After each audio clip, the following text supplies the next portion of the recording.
அனைவருக்கும் வணக்கம். நான் உங்கள் 5ஆம் தலைமுறை ஜோதிடர் ராம்குமார் ராஜேந்திரன். நம்ம இன்னைக்கு பார்க்க போகிற தலைப்பு, கும்பராசி அன்பர்களுக்கு உங்களுடைய ராசிக்கு 5ஆம் இடமான மிதுன ராசியில், அதாவது பூர்வ புண்ணிய ஸ்தானம், புத்திரஸ்தானம் மற்றும் முயற்சி ஸ்தானம் என்று அழைக்கக்கூடிய மிதுன ராசியில் 3 கிரகங்களுடைய கூட்டு சேர்க்கை, திரிகிரக யோகம் என்று அழைக்கக்கூடியது. அதாவது சூரியன், புதன் மற்றும் குரு ஆகிய இந்த 3 கிரகங்களுடைய இணைவுகள். இந்த நிகழ்வானது சுமார் 50 ஆண்டுகளுக்கு பிறகு நடைபெறவிருக்குங்க. இந்த நிகழ்வு காலகட்டங்களில் இந்த கும்பராசி அன்பர்களுக்கு எந்த விதமான அற்புதங்கள் மற்றும் சிறப்புகளை கொடுக்க போகுது அப்படிங்கிறத இந்த காணொலியில் தெளிவாகவும் துல்லியமாகவும் பார்க்கலாங்க. நம்ம சேனலை ஃபஸ்ட் டைம் பார்க்குறவங்க அந்த சப்ஸ்கிரைப் பண்ணிக்கோங்க, பெல் பட்டனை கிளிக் பண்ணி ஆல் அப்படிங்கிற ஆப்ஷன் கொடுத்துக்கோங்க.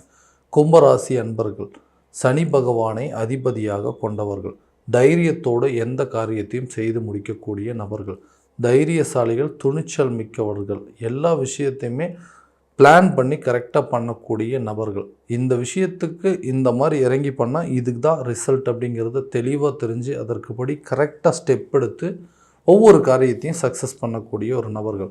கடந்த சில நாட்களாக என்ன நடந்துட்டுருக்குன்னே தெரியலைங்க. நான் ஒரு அடி எடுத்து வச்சா 4 அடி பின்னாடி சறுக்கிற மாதிரி ஒரு சூழல். எல்லாத்தையுமே கரெக்டாக பார்த்து ஒவ்வொரு ஸ்டெப்பை எடுத்து வைக்கிறேன். ஆனால் மறுபடியும் நான் பின்னுக்கு போகிற மாதிரி ஒரு நிலைகள் அப்படிங்கிறது வந்துகிட்டே இருக்கு.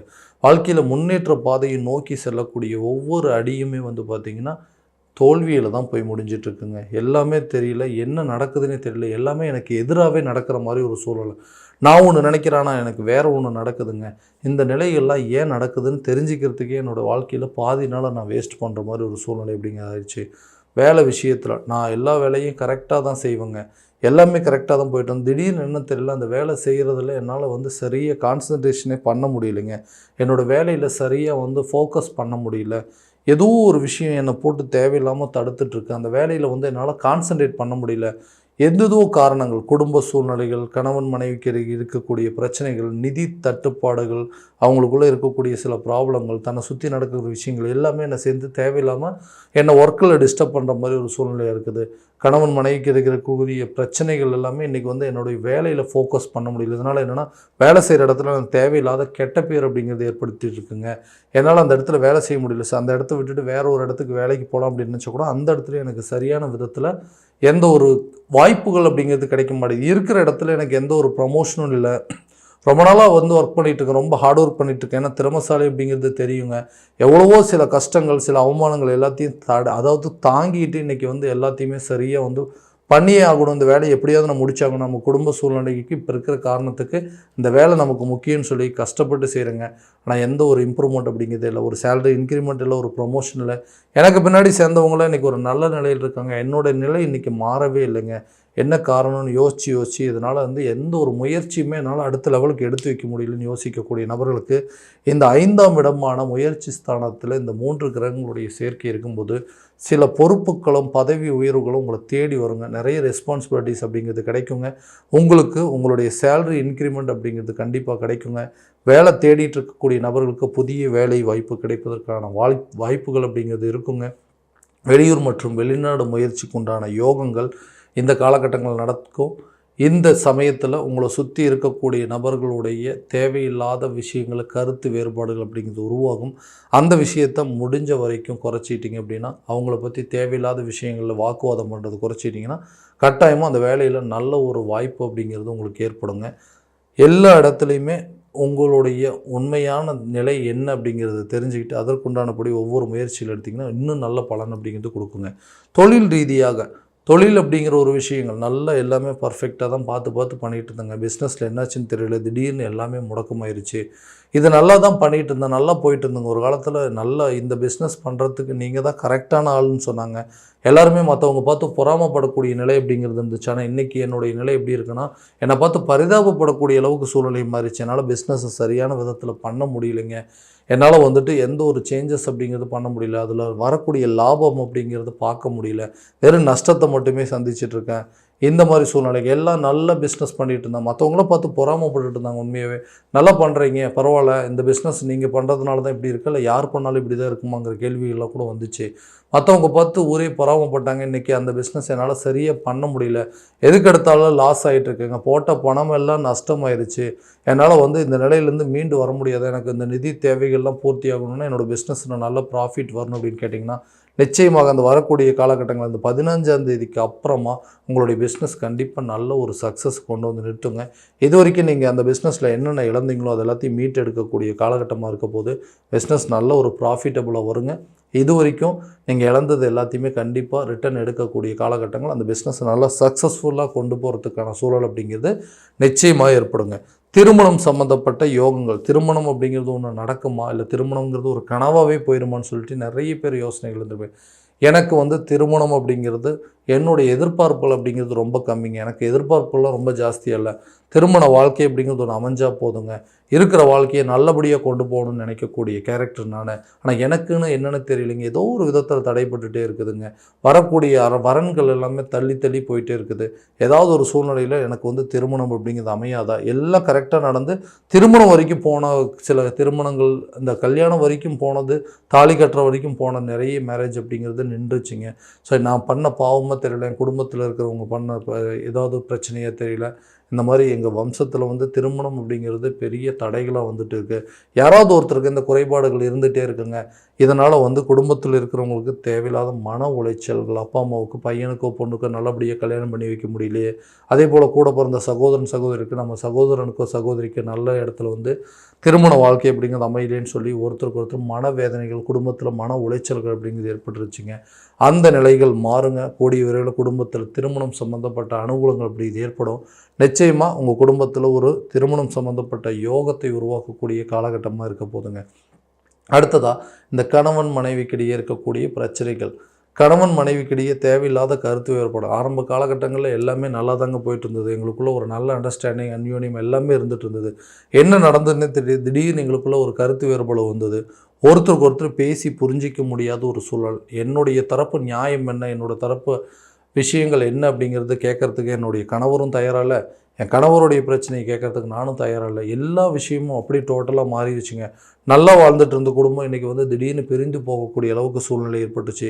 ஆளுக்கு ஒரு திசையில் பிரிஞ்சிருக்கு. என்ன காரணம்னே தெரியலைங்க, யார் கண்ணு பட்டுச்சோ தெரியல. நல்லா இருந்த குடும்பம் இன்றைக்கி எல்லாமே 4 திசையிலையும் பிரிஞ்சு வாழக்கூடிய ஒரு நிலைக்கு ஏற்பட்டுட்டோம். இந்த நிலையெல்லாம் மாறாதா, எங்களுக்குள்ளே ஒரு நல்ல அந்யோன்யம் அப்படிங்கிறது ஏற்படாதான், இந்த பிரச்சனைகள் எப்போ தான் தீருங்க, நானும் எல்லாத்த மாதிரி சகஜமான ஒரு வாழ்க்கையை வாழ முடியாது. ஏன்னா இதனால் வந்து என்னோடய குடும்பமே வந்து ஆளுக்கு ஒரு திசையில் பிரிஞ்சு வாழ்கிறோம். குழந்தைங்களோட எஜுகேஷனில் வந்து கான்சன்ட்ரேட் பண்ண முடியல, அவங்களோட வளர்ச்சியிலையும் முன்னேற்றத்துலேயும் எங்களுடைய பங்குகள் அப்படிங்கிறது இல்லை. இதனால் வந்து எங்கள் ஃபேமிலி வந்து எந்த ஒரு விசேஷத்துக்கும் எந்த ஒரு ஃபங்க்ஷனுக்கும் எங்களால் சரியாக போகக்கூட முடியல. போகிற இடத்துலலாம் எங்களை வந்து ஒரு மிகப்பெரிய கேலி கூத்தாக பண்ணிட்டாங்க. ஏன்னா இந்த மாதிரி பிரிஞ்சு வாழ்கிறீங்களே, இதெல்லாம் உங்களுக்கு சரியாக இருக்கா அப்படி இப்படின்னு சொல்லி மற்றவங்களாம் எங்களை பார்த்து ஏதோ ஒருத்தர் அட்வைஸ் பண்ணக்கூடிய ஒரு நிலைக்கு வந்துட்டு ஆளுக்கு ஒரு பக்கம். இதுவும் எங்களுக்கு தேவையில்லாமல் அடிஷ்னல் மன உளைச்சல் அப்படிங்கிறது ஏற்படுதுங்க. நான் சேர்ந்து வாழ தயாராக தாங்க இருக்கிறேன், ஏன்னா என்னோடய மனைவி தான் தயாராக இல்லை. மனைவி சொல்கிறாங்க என்னுடைய கணவர் தாங்க தயாராக இல்லை, நான் தயாராக இருக்கேன். ஆனால் 2 பேருமே ஏதோ ஒரு காரணத்தினால சேர்ந்து வாழணும் அப்படிங்கிற எண்ணங்கள் இருக்குது.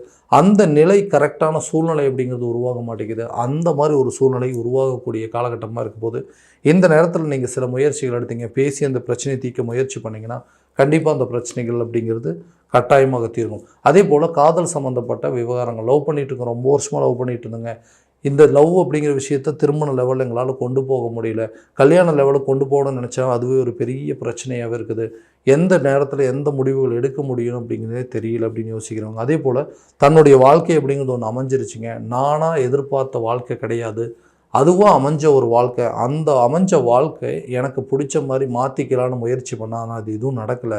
அட்லீஸ்ட் அந்த வாழ்க்கையோடைய முடிவுகள் எல்லாத்தையும் ஏற்படுத்திட்டு எனக்கு பிடிச்ச மாதிரி ஒரு வாழ்க்கை துணையை வந்து நான் ஏற்படுத்திக்கணும்னு நினைக்கிறேன். அதாவது செகண்ட் மேரேஜ் பண்ணுற மாதிரி ஒரு சில சூழ்நிலைகள், அல்லது தனக்கு பிடிச்ச மாதிரி ஒரு வாழ்க்கையை ஏற்படுத்திக்கிறது. அந்த மாதிரி வாழ்க்கையை எனக்கு சரியான விதத்தில் அமையல, அதுலேயும் நிறைய சிரமங்கள். சில பேர் வந்து என்னை விட்டு பிரிஞ்சு போகக்கூடிய அளவுக்கு நிலை அப்படிங்கிறது. நான் அவங்கள தேடி போகும்போது அவங்க வந்துட்டு அவங்க என்னை தேடி வந்தாங்க, ஆனால் நான் இன்றைக்கி தேடி போகும்போது அவங்க என்னை விட்டுட்டு போயிட்டாங்க. ஸோ இந்த மாதிரி 2 பேருமே வந்து சரியாக அண்டர்ஸ்டாண்டிங் இல்லை. ஸோ தனக்கு அமைஞ்ச வாழ்க்கை சரியில்லை, தானாக அமைச்சிக்கணும்னு நினச்ச வாழ்க்கையும் இன்றைக்கி கேள்விக்குறியாக இருக்குது. இந்த நிலையெல்லாம் மாறுங்களா, இந்த பிரச்சனைகள்லாம் தீருமான்னு கேட்டிங்கன்னா இந்த 5ஆம் இடம் என்று சொல்லக்கூடிய முயற்சி ஸ்தானம், பூர்வ புண்ணிய ஸ்தானம், புத்திர ஸ்தானம் என்று சொல்லக்கூடியது. அதே நேரத்தில் இந்த வம்பு வழக்கு, கோர்ட்டு கேஸ் பிரச்சனைகளை தீர்த்து வைக்கக்கூடியது. ஸோ இது வரைக்கும் சட்ட ரீதியாக ஏதாவது பிரச்சனைகள் இருந்ததுன்னா கூட இந்த நேரத்தில் தீருங்க. வம்பு வழக்கு, கோர்ட்டு கேஸ் பிரச்சனைகள் சாதகமாக முடியும். பூர்வீக சொத்துக்கள் நம்ம கைக்கு வந்து சேருங்க. இது வரைக்கும் பிரிந்த தம்பதியினர் ஒன்று சேருவதற்கான வாய்ப்புகள், விலகி சென்றவர்கள் கூட விரும்பி சேரக்கூடிய ஒரு காலகட்டமாக இருக்க போதுங்க. இந்த 3 கிரகங்களுடைய கூட்டு சேர்க்கை காலகட்டங்களில் வண்டி வாகனங்கள் வாங்குவதற்கான யோகம், புதிய சொத்துக்கள் சேர்க்கைக்கு உண்டான யோகங்க, வீடு வாங்குவதற்கோ அல்லது வீடு கட்டுவதற்கான முயற்சிகள் கூட இந்த காலகட்டங்களில் முயற்சி ஸ்தானத்தில் இந்த 3 கிரகங்களுடைய சேர்க்கையினால் எடுக்கக்கூடிய முயற்சிகள் கண்டிப்பாக ஒரு வெற்றி பலன் அப்படிங்கிறது உங்களுக்கு கொடுக்குங்க. ஆரோக்கியத்தில் கொஞ்சம் கவனம் செலுத்துங்க. ஆரோக்கிய ரீதியாக காலில் அடிபடக்கூடிய விஷயங்கள் நடக்கும்போதோ, ஒரு வண்டி வாகனம் ஓட்டும் போதோ கொஞ்சம் எச்சரிக்கையாக இருக்கணுங்க. இல்லைனா தேவையில்லாத விஷயங்களில் காயம் ஆவதற்கான சூழ்நிலை, இதனால் மருத்துவ செலவுகள் அப்படிங்கிறதுலாம் நிச்சயமாக ஏற்படும். ஸோ குழந்தைங்களுடைய கல்வியில் நல்ல ஒரு முன்னேற்றம் இருக்கும். நீங்கள் எதிர்பார்த்தபடி அவங்களோட ரிசல்ட் அப்படிங்கிறது நிச்சயமாக இருக்குங்க. அதே நேரத்தில் அவங்களுடைய கல்வி சம்மந்தப்பட்ட சில செலவினங்கள் அப்படிங்கிறது வரும். அந்த செலவுகளை சரி பண்ணுறதுக்கு சில இடத்துல கடன் வாங்கக்கூடிய நிலைகள் கூட ஏற்படும். இந்த நேரத்தில் நிதி சம்மந்தப்பட்ட தேவைகளை கரெக்டான விதத்தில் பூர்த்தி பண்ணிக்கோங்க. இது வரைக்கும் இருந்து வந்த கடன்கள் அப்படிங்கிறது உங்களுக்கு அடையுங்க. கடனை தீர்க்கிறதுக்கு எடுக்கிற முயற்சியுமே கண்டிப்பாக நல்ல பலன்கள் அப்படிங்கிறது கொடுக்கும். ஆர்கியூமெண்ட் பண்ணுறதோ, ஆரோக்கியத்தில் தேவையில்லாத பிரச்சனைகள் அப்படிங்கிறது கொடுக்கும். இதனால் கோபங்கள் அதிகமாகும். தேவையில்லாத வாக்குவாதங்கள் அப்படிங்கிறத தவிர்த்திங்கன்னா நிம்மதியான வாழ்க்கையை வாழ்கிறதுக்கான முயற்சிகள் அப்படிங்கிறது நிச்சயமாக இருக்கும். ஏன்னா சனி பகவானும் உங்களுடைய ராசிக்கு 2ஆம் இடத்துல இருக்கிறனால தேவையில்லாத வாக்குவாதங்கள் அப்படிங்கிறது வரும். குடும்பத்தில் தேவையில்லாத சில குழப்பங்கள், நண்பர்களோட தேவையில்லாத சில பகைகள், உறவுகளோட தேவையில்லாத சில கருத்து வேறுபாடுகள், குழந்தைகளோட சில தேவையில்லாத சில பிரச்சனைகள், இந்த மாதிரி எல்லா இடத்துலையும் தேவையில்லாத விஷயங்கள்லாம் ஆர்கியூமெண்ட் பண்ணுற மாதிரி சூழ்நிலைகள் வரும். விவாதங்களை தவிர்த்திங்க அப்படின்னா கண்டிப்பாக வாழ்க்கையில் நல்ல ஒரு அமைதியான சூழல் அப்படிங்கிறது ஏற்படும். இதனால் ஆரோக்கியத்தில் நல்ல ஒரு முன்னேற்றம் அப்படிங்கிறது இருக்குங்க. ஸோ இது வரைக்கும் நம்ம பார்த்ததெல்லாம் கோச்சார ரீதியான பலன்கள் மட்டும்தான். எந்த பலன்கள்லாம் உங்களுக்கு நடக்குமா அப்படின்னா உங்களுடைய சுய ஜாதகத்தை முழுமையாக தெரிஞ்சுக்கோங்க. அதற்குண்டானபடி முயற்சிகள் எடுத்திங்கன்னா கண்டிப்பாக எல்லா விதமான பலன்கள் அப்படிங்கிறது உங்களுக்கு கிடைக்குங்க. உங்கள் ஜாதகத்தை எங்கிட்ட பார்க்கணும் அப்படின்னு விருப்பப்பட்டிங்கன்னா கீழே தெரிகிற நம்பருக்கு கான்டாக்ட் பண்ணி அப்பாயின்மெண்ட் ஃபிக்ஸ் பண்ணிக்கோங்க. அப்படி இல்லையா ஜாதகத்தை வாட்ஸ்அப் மூலமாக அனுப்பிச்சி வச்சிங்க அப்படின்னா கூட தெளிவான முறையில் கணிச்சு துல்லியமான பலன்கள் அப்படிங்கிறது உங்களுக்கு தெரியப்படுத்தப்படுங்க. மீண்டும் அடுத்த காணொலியில் உங்களை சந்திக்கும் வரை உங்களிடமிருந்து விடைபெறுவது உங்கள் ராம்குமார் ராஜேந்திரன். நன்றி.